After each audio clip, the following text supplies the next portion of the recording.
मेरी कुंवारी काम वाली लड़की, कहानी का 6वां भाग। पिछली कहानी में अब तक आपने सुना था कि मेरी काम वाली पूजा मेरा सब बात मान रही थी। मैं उसे जो कहता वो करती। अब आगे वो मेरे पास से उठी और अपने सारे नए कपड़े उठाए जो इधर उधर बिखरे पड़े थे। मैंने कहा, पूजा, इन्हें अभी दूसरे बेडरूम में रख दो। मैंने ऐसी चालू किया और अपने बिस्तर पर लेट गया। कुछ मिनट बाद वह भी मेरे पास आ गई। अब हर कुछ मिनट में वो खुद मुझे कुछ न कुछ करने के लिए कहती रही। मुझे उसका इस तरह बदलना और खुलना बहुत अच्छा लग रहा था। आखिरकार थोड़ी देर बाद मैंने कहा, पूजा, चलो अब सोते हैं और आराम करते हैं। हमने एक दूसरे को गले लगाया और सो गए। मैंने अलार्म रात 9 बजे का लगाया था। मैं उठा और उसे भी जगा दिया। मैंने कहा, चलो जल्दी से नहा लेते हैं और कपड़े पहन लेते हैं, क्योंकि मैं तुम्हें रात के खाने पर बाहर ले जाना चाहता हूं। पूजा चिल्लाई, सर, आप चाहते हैं कि मैं ये पहनकर बाहर जाऊं? मैंने शांत भाव से कहा, तुम्हारे पास आज तुम्हारे लिए इतने सारे नए कपड़े हैं, कुछ भी पहन लो। उसने कहा, सर, मैं इन सभी कपड़ों को सिर्फ घर के अंदर ही आराम से पहनती हूं। बाहर जाने में मुझे बहुत शर्म आती है। मैं समझ गया कि मुझे उसका मन बदलना होगा, इसलिए मैंने दृढ़ता से कहा, पूजा, मैं तुम्हें आज रात खाने पर बाहर ले जा रहा हूं। कपड़े पहनकर या बिना पहने जल्दी फैसला करो। उसने कहा, सर, कृपया समझिए, मैं आपके साथ कुछ भी पहनने में सहज महसूस करती हूं, लेकिन मैंने ऐसे कपड़े कभी बाहर नहीं पहने। लोग क्या कहेंगे? मैं उसकी आवाज में थोड़ी बेरुखी महसूस कर सकता था। मैं जानता था कि आधी लड़ाई तो जीत ली गई है, इसलिए मैंने उसका हाथ पकड़ा और उसे अपने साथ दूसरे कमरे में ले गया। मैंने उसे अंडरगारमेंट का सेट पहनाया। मैंने उसे वो जीन्स पहनने को कहा जो उसे बिल्कुल फिट थी। मैंने उसे एक टॉप दिया और उसने चुपचाप उसे पहन लिया। मैंने बैग से नीली हील वाली सैंडल निकाली और उसे पहना दी। मैं उसे वापस अपने कमरे में ले आया और पूरे कद के शीशे के सामने खड़ा हो गया। मैंने उसके कंधे के ऊपर से पूछा, पूजा, अब कैसा लग रहा है? उसने धीरे से कहा, सर, सब कुछ बहुत अच्छा लग रहा है, लेकिन मुझे अभी भी बाहर जाने से बहुत डर लग रहा है। अगर कोई मुझे पहचान ले तो? मैंने उसे दिलासा देते हुए कहा, चिंता मत करो पूजा, कुछ नहीं होगा। तुम बहुत खूबसूरत लग रही हो और तुम्हारा रूप पूरी तरह बदल गया है। कोई तुम्हें पहचान नहीं पाएगा, खासकर इस तरह के कपड़ों में। बल्कि आज रात तुम हर आदमी को दीवाना बना दोगी। मैंने उसे दिलासा देते हुए कहा, चिंता मत करो पूजा, कुछ नहीं होगा। तुम बहुत खूबसूरत लग रही हो और तुम्हारा रूप पूरी तरह बदल गया है। कोई तुम्हें पहचान भी नहीं पाएगा, खासकर इस तरह के कपड़ों में। बल्कि आज रात हर मर्द तुम पर फिदा हो जाएगा। उसने कहा, सर, जब आप मेरे साथ हैं तो मुझे किसी और मर्द की जरूरत नहीं। वो शांत हो गई और मैं भी जल्दी से तैयार हो गया। पूजा मेरे साथ मुख्य द्वार तक आई, लेकिन बाहर निकलने में फिर से झिझक रही थी। मुझे उसे खींचकर बाहर निकालना पड़ा और दरवाजा बंद करना पड़ा। जानबूझकर मैंने अपनी कार सड़क पर खड़ी की और उससे कहा, पूजा, गेट बंद करो और मेरे साथ बैठो। ये समझते हुए कि उसके पास कोई विकल्प नहीं है क्योंकि चाबी मेरे पास है, उसने जल्दी से गेट बंद किया और दौड़कर मेरी कार में बैठ गई। मैं उसे पास के एक अच्छे पब में ले गया। उसके चेहरे पर कोई मेकअप नहीं था, लेकिन शर्म से उसका चेहरा लाल हो रहा था। मैं उसके बगल वाली मेज पर बैठ गया। उसने कहा, सर, आप मुझे यहां क्यों लाए? मैं असहजता और शर्मिंदगी से मर रही हूं क्योंकि सब लोग मुझे खुलेआम घूर रहे हैं। मैंने कहा, पूजा, सब तुम्हें घूर रहे हैं क्योंकि तुम यहां सबसे खूबसूरत औरत हो। मैं उसका आत्मविश्वास और बढ़ाना चाहता था, इसलिए जब वेटर आया तो मैंने कहा, कृपया मेरी गर्लफ्रेंड के लिए एक जग ड्राफ्ट बियर और एक प्लेट चिकन टिक्का ला दीजिए। वेटर चला गया और पूजा ने मुझे कोहनी मारते हुए कहा, सर, आपने मुझे अपनी गर्लफ्रेंड क्यों कहा, जबकि मैं तो सिर्फ आपकी नौकरानी हूं। मैंने प्यार से कहा, हां, जब हम साथ होते हैं तो तुम मेरी गर्लफ्रेंड हो, घर में इसका कोई मतलब नहीं। उसने कहा, सर, मैं आपसे बहुत नीचे हूं, इसलिए मैं आपकी गर्लफ्रेंड कहलाने के लायक नहीं हूं। मैंने कहा, मेरे साथ अब से ऐसा ही होगा। अब से जब भी कोई घर आएगा, तुम मेरी नौकरानी रहोगी। जब हम अकेले होंगे, तुम हमेशा मेरी गर्लफ्रेंड रहोगी। पूजा ने अविश्वास से मेरी तरफ देखा और कुछ पल बाद जब उसने देखा कि मैं अपना मन नहीं बदलने वाला, तो उसने हार मान ली।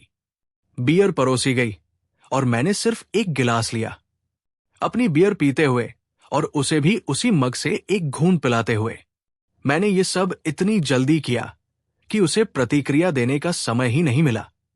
इससे पहले कि वो कुछ बोल पाती, मैंने उसे कहा, पूजा, अब से हमारे बीच ऐसा ही रहेगा। तुम चाहो तो शर्माती रहो या फिर मन बना लो और मेरे साथ जीवन का आनंद लो। उसने कहा, सर। मैंने उसे बीच में ही रोक दिया और कहा, मुझे राहुल कहो। उसने कहा, सर, सपने में भी मैं आपको आपके नाम से नहीं बुला सकती। मैंने पूछा, पूजा, जब तुम दोनों को प्यार हुआ तो तुमने अपने मामा को क्या कहा? उसने कहा, सर, मैंने उन्हें राहुल कहा। मैंने कहा, यह कितना अद्भुत संयोग है, अब से तुम्हें मुझे भी राहुल ही कहना होगा। वो शर्मा गई और अपना चेहरा मेरी बाह पर टिकाते हुए बोली, सर, आप मेरे मालिक हैं, मैं आपको राहुल कैसे कह सकती हूं? मैंने पूछा, पूजा, क्या तुमने मेरे साथ दिन भर उतना आनंद नहीं लिया जितना तुम अपने मामा, मतलब राहुल के साथ लेती थी? उसने कहा, जी सर, मुझे इससे कहीं ज्यादा मजा आया। मैंने कहा, तो फिर तुम मुझे उसी नाम से क्यों नहीं बुला सकती? जब घर में लोग आते हैं तो तुम मुझे सर कह सकती हो, बाकी समय जब हम अकेले होते हैं तो तुम मुझे राहुल कहोगी। समझी? जैसे ही मैंने अपनी बात पूरी की, मैंने उसे फिर से गले लगा लिया।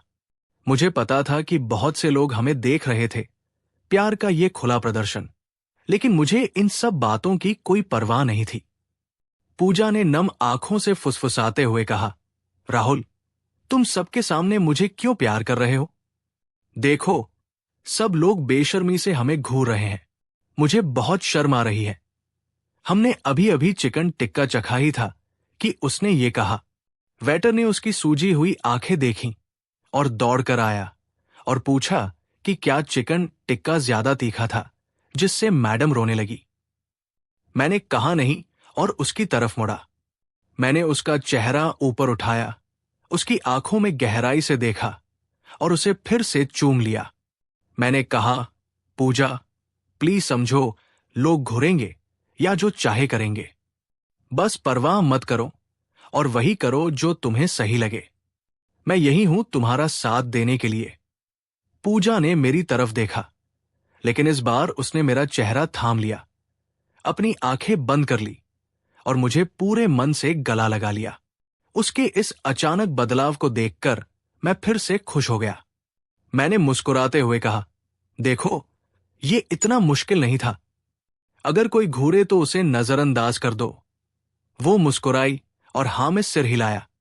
अब बढ़िया अंग्रेजी संगीत बज रहा था और लोग डांस फ्लोर पर नाच रहे थे।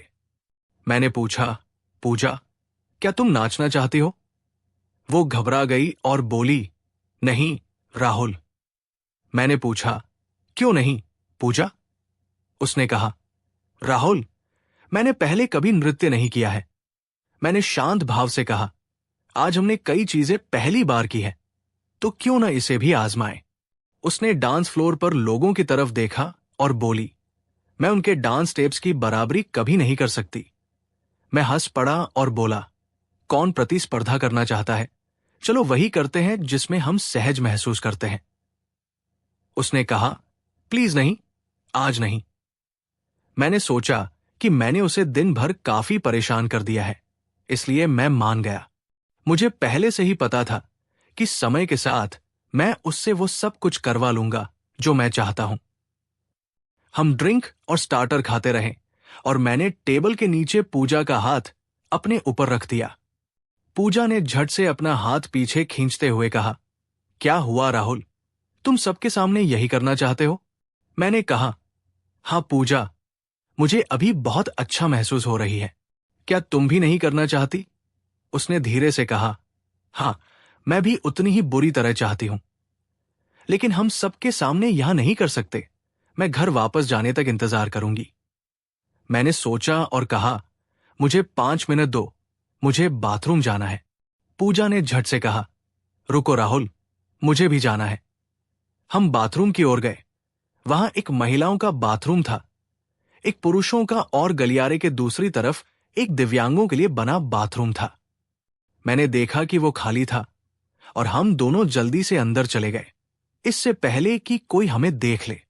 पूजा ने मेरी तरफ देखा और बोली, तुम्हारे सामने मुझे शर्म आ रही है। मैंने उसे प्रतिक्रिया देने का समय दिए बिना यहीं पर प्यार करने का फैसला किया। मैंने कहा, पूजा, अब चलो, मैं थोड़ा फ्रेश हो जाता हूं। मैंने बाहर झांक कर देखा कि आसपास कोई तो नहीं है, फिर बाहर आकर अपनी मेज पर बैठ गया। मैंने उसे अपनी बियर पिलाई और खुद भी पी ली। मैंने पूछा, पूजा, क्या तुम्हें अभी भी सबके सामने मेरे साथ रहने में शर्म आ रही है? उसने ना में सिर हिलाया, फिर जल्दी से मेरा हाथ पकड़कर बोली, राहुल, मैं बस यही चाहती हूं कि मैं जीवन भर तुम्हारे साथ रहूं। मैंने जवाब दिया, चिंता मत करो पूजा, बस मुझ पर भरोसा रखो और जैसा मैं कहूं वैसा करो। उसने आगे कहा, राहुल, मैं तुम्हारे बिना नहीं रह पाऊंगी। तुम जो भी कहोगे मैं बिना झिझक के करूंगी, बस मुझे कभी छोड़कर मत जाना। मैंने जवाब दिया, पूजा, मैं वादा करता हूं कि मैं तुम्हें कभी नहीं छोड़ूंगा। अब खुश हो? अब उसने एक बड़ी, चौड़ी, 1000 वाट की मुस्कान दी। फिर हम एक ही मग से बियर पीते रहे। मैंने कहा, पूजा, तुम हमेशा मेरे साथ रहोगी, लेकिन एक बात है जिसके बारे में मैं निश्चित नहीं हूं। अगर मेरे माता पिता भविष्य में मेरी शादी कर दे तो क्या होगा? उसने शांत भाव से कहा, राहुल, मुझे इससे कोई आपत्ति नहीं है। मैं बस इतना चाहती हूं कि तुम मुझे छोड़कर मत जाना। मैंने कहा, पूजा, तुम जानती हो कि शादी के बाद सब कुछ पहले जैसा नहीं रहेगा। हम शायद अब की तरह रिश्ता का आनंद नहीं ले पाएंगे। उसने कहा, हां, मैं जानती हूं, और जब ऐसा होगा तो मैं नए जीवन में ढल जाऊंगी। फिर भी जब तक मैं तुम्हारी सेविका बनी रहूंगी, मैं जीवन में बहुत खुश और संतुष्ट रहूंगी। मैंने समय देखा और पूछा, पूजा, क्या तुम कुछ और खाना चाहोगी? उसने जवाब दिया, नहीं राहुल। मैंने बिल चुकाया और हम घर वापस आ गए। लगभग 11 बज रहे थे। मैंने उसकी झिझक को और दूर करने के लिए अपनी किस्मत आजमाने का फैसला किया।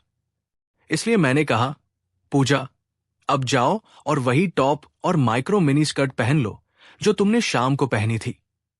कहानी जारी रहेगी।